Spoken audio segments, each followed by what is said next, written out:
If you are thinking about canceling your Viking River Cruise because of low water on the Rhine or the Danube, stop. Cancel on your own and you could lose thousands of dollars, even if your ship cannot follow its original route. And there is something in the Viking's passenger contract every traveler needs to understand before making that decision. Yes, the water is exceptionally low and yes, are being changed, but low water does not automatically mean your vacation is ruined, and Viking cannot make the sky rain. So let's actually explain what is happening, what Viking can change, and what questions you need to ask, and whether I would still take the cruise. As of August 8th, 2026, Viking has officially confirmed that sections of the Rhine and the Danube are experiencing exceptionally low water levels. Viking says select itineraries may be modified, its nautical and operational teams are monitoring conditions, and Viking is proactively contacting guests and travel advisors when a particular departure may be affected. So this is not simply a rumor circulating through Facebook groups. The water is super low. On the Rhine, one of the most important areas to watch is near Kalb, Germany. This is a naturally narrow and shallow section of the river, and recent measurements there have fallen close to record low levels, as low as 2018. The Danube is also experiencing exceptionally low water in several areas, particularly farther east in Hungary, Serbia, Romania, and Bulgaria. But here's the first thing travelers need to understand. Low water does not automatically mean your cruise is going to be canceled. Your Viking cruise could still operate. It may dock in a different location, a port could be changed or omitted.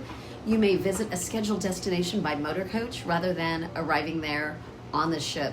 And the ship might remain in one location while you continue sightseeing during the day. Viking may also move guests from one Viking longship to another on the opposite side of the shallow section. This is called a ship swap. In a more serious situation, Viking could place guests in a hotel and use motorcoaches for part of the itinerary. Is that exactly what you pictured when you paid for a river cruise? No. You booked a river cruise because you wanted to unpack once, relax, and watch Europe pass outside your window. I get it. If part of that vacation becomes a motorcoach tour, it is perfectly reasonable to be disappointed. But a modified itinerary does not automatically mean you will have a terrible vacation. You may still see Vienna, Budapest, Cologne, Strasbourg, and the castles along the Rhine, and you may still have excellent guides, wonderful meals, and a memorable experience. The way you travel between those experiences may simply be different from what you originally expected. And this is where Viking's passenger ticket contract becomes super extremely important. Viking protects itself very clearly in its contract, and the contract specifically addresses shallow and high water.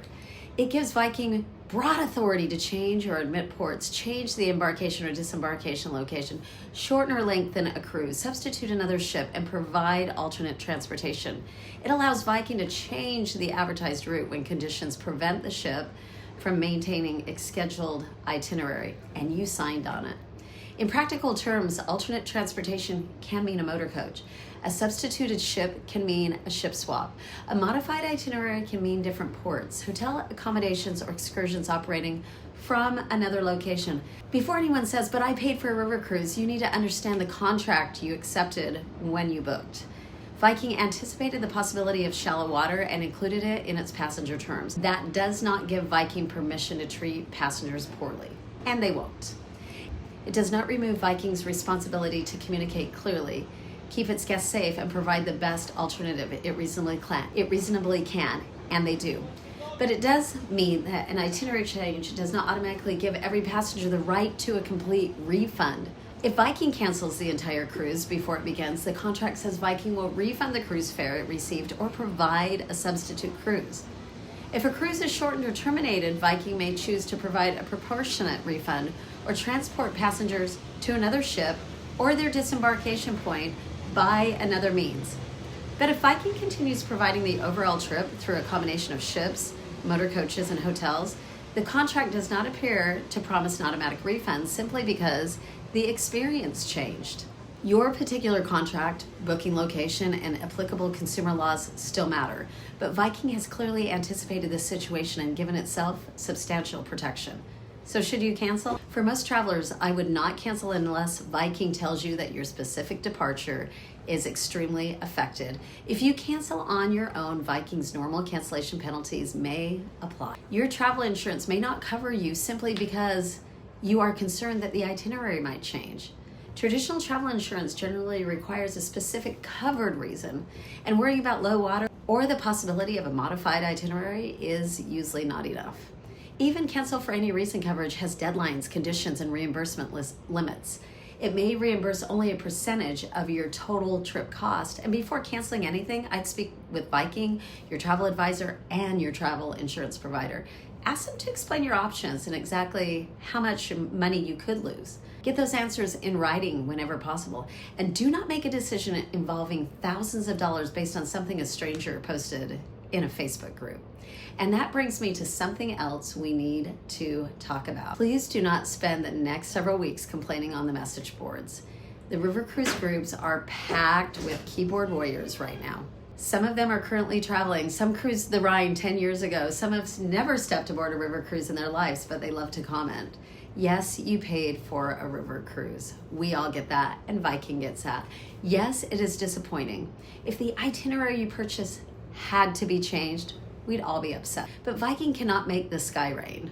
And the captain cannot safely sell a ship through a section of the river that is simply too shallow. No amount of anger on a message board will raise the water level. You are absolutely entitled to ask questions and feel validated. You are entitled to expect honest communication from Viking. You're entitled to understand what Viking will provide if your itinerary changes. But there is a difference between holding Viking accountable for how it manages a disruption and blaming Viking for a drought it cannot control. If your itinerary changes, take a breath. Let Viking explain the alternative, then decide whether the new plan still gives you a vacation worth taking. Make that decision based on your actual sailing, not the outrage of strangers on the internet. Timing is also incredibly important. If your cruise is several months away or even several weeks away, I would not make any decisions based on today's water levels. Even a few inches of rain can change the impact, and river conditions can change quickly. Rainfall upstream can raise the water. Another period of hot and dry weather can cause it to fall again. Today's measurement cannot tell us exactly what the river will look like next week or in September, October, or during the Christmas market season. If you're departing within the next 7 to 14 days, you should pay much closer attention. But do not simply call Viking and ask, is my cruise still sailing? Viking could truthfully answer yes, even if part of the itinerary has changed. Instead, ask specific questions. Is my cruise expected to operate on the original ship and follow the original itinerary without a ship swap, hotel stay, or extended motorcoach transfer? Then ask, did the most recent departure of my exact itinerary operate according to the original plan? Those questions will give you much more useful information than asking about the Rhine or the Danube River in general. Remember that these are enormous rivers and conditions are not the same everywhere. Viking also has a very large fleet throughout Europe, and that gives the company more opportunity to use ship swaps and other operational solutions. You may also want to consider what matters most to you personally. If your main goal is to visit European cities, castles, and villages, you may still have a fantastic vacation, even if the transportation changes. If the actual sailing experience is the main reason you booked, you may be more disappointed by additional time on the motorcoach. If you have mobility limitations, ask exactly what a ship swap would involve for you. Find out whether you would need to repack, how long the coach transfer could be, and whether replacement hotels would meet your accessibility needs. If this is a major anniversary or once-in-a-lifetime vacation, you deserve specific answers about your departure. I love river cruising, but the reality is that the river is always in charge, and low water can prevent ships from passing through shallow sections. High water can prevent them from traveling underneath bridges, locks can close, and ports can become inaccessible. What separates one river cruise company from another is how clearly it communicates and how quickly it adapts and how well it takes care of its guests when the original plan is no longer possible. Here is the bottom line. Do not cancel your Viking cruise because you saw a frightening headline. Do not cancel because someone in a Facebook group announced that the entire Danube is dry. And do not cancel until you understand exactly how much money you could lose. Check your departure date, check your exact itinerary, ask what happened on the most recent sailing, read your passenger ticket contract, and review your cancellation penalties and insurance coverage. Then decide, how much flexibility are you willing to accept?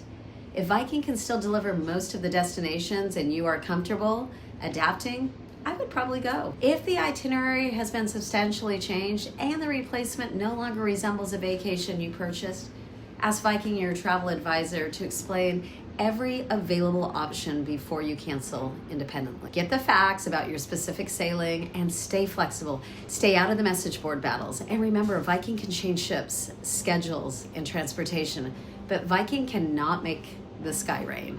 If you are traveling soon, leave your departure date and exact itinerary in the comments, and I will continue monitoring conditions and sharing updates as they change.